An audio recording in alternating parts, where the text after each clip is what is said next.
साथ संगत जी, प्यार से कहना धन निरंकार जी। आशा करती हूँ सतगुरु माता जी की कृपा से आप सभी अच्छे होंगे। स्वागत है आप सभी का एक नए विचार के साथ। साथ संगत जी, प्यार से कहना धन निरंकार जी। तो कैसे यह स्वयं समय की बात है कि अपना यूज तो किया, उसको इस प्रभु परमात्मा निरंकार के एहसास में बिताने वाली बात आ जाती है कि कैसे हमारा एक एक पल यह प्रभु परमात्मा निरंकार ने जो हमको बख्शा है, उस पल को हम सदुपयोग करते हुए कि किस तरह हमारी इंटेंशन की बात होती है कोई कि हमें संगत में आकर एक एक पल सिर्फ आकर बैठ के चले जाना नहीं, पर एक एक वक्ता चाहे छोटे बच्चों की जुबान से था या बुजुर्गों की बहन भाई, जिसमें भी रूप स्पीच रूप जो भी बोला, सबने वह एक एक वचन ऐसा था जो पूरे जीवन में एक इम्पैक्ट पॉजिटिव कर देता है। तो दाता कृपा करे कि यह ताउम्र हमारे जीवन में अच्छी बातें ये हमारे सिर्फ बोल तक ना रह जाए, कान में घुस के सिर्फ दूसरों को सुनाने के लिए नहीं रहे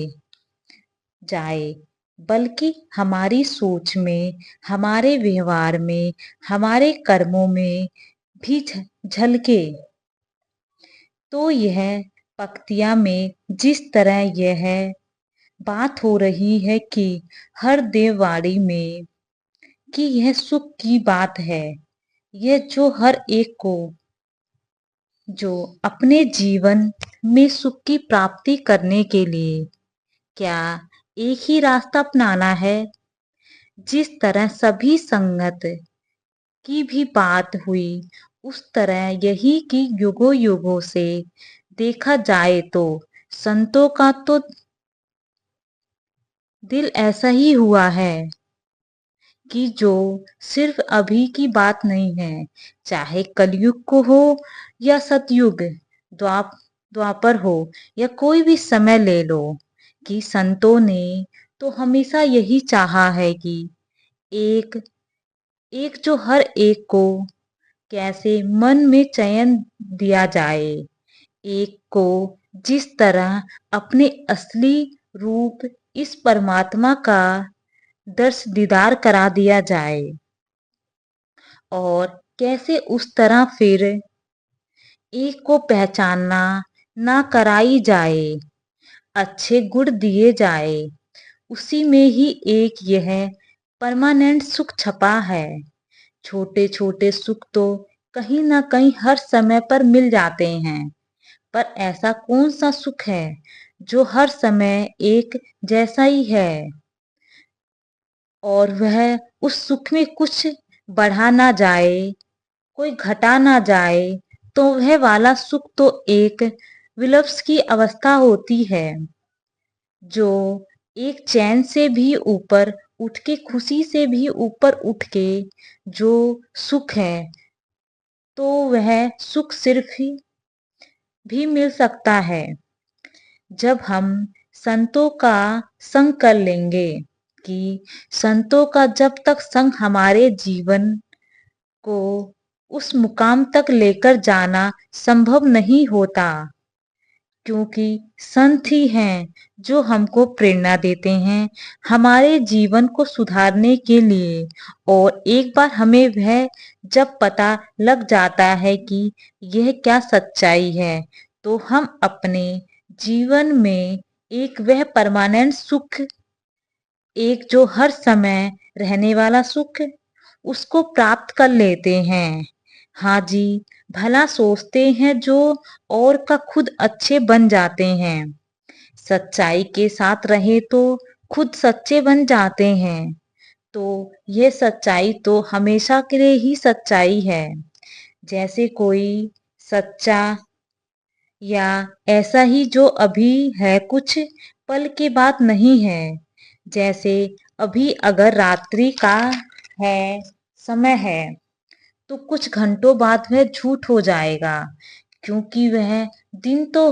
हो जाएगा। तो ऐसे कुछ सच्चाई या कुछ समय के लिए रहने वाली सच्चाई हो कि यह बात नहीं हो रही है। वह बात था कि कैसे एक निरंकार प्रभु परमात्मा यही सच्चाई है। तब भी थी जब यह ब्राह्मण बना नहीं था और यह धरती बनी नहीं थी, और यह तब भी रहेगा जब सब कुछ खत्म हो जाएगा। हर कुछ जो माया का रूप है, उस रूप को हटकर जो भी है वह सब निरंकार है। वही एक ही सच्चाई, कायम दायम रहने वाली सच्चाई। तो उस सच्चाई से जितने ज्यादा हम जुड़ेंगे, हमारे अपने मन के भाव उतने गुणों को अपनाएंगे कि कैसे यह हम इस निराकार जैसे बनता है और जाते रहे, जैसे विशालता का जिक्र आता है। और जो भी हमारे को गुण समझ में आते हैं कि हर एक गुण इस नकार में स्वयं है, और वैसे ही उतना ही हमारा भी मन सच्चा हो जाएगा जितना हम खुद सिमरन रूप में संगत सेवा के रूप में इस निरंकार में जुड़ते चले जाएंगे। तो वह नेचुरली वही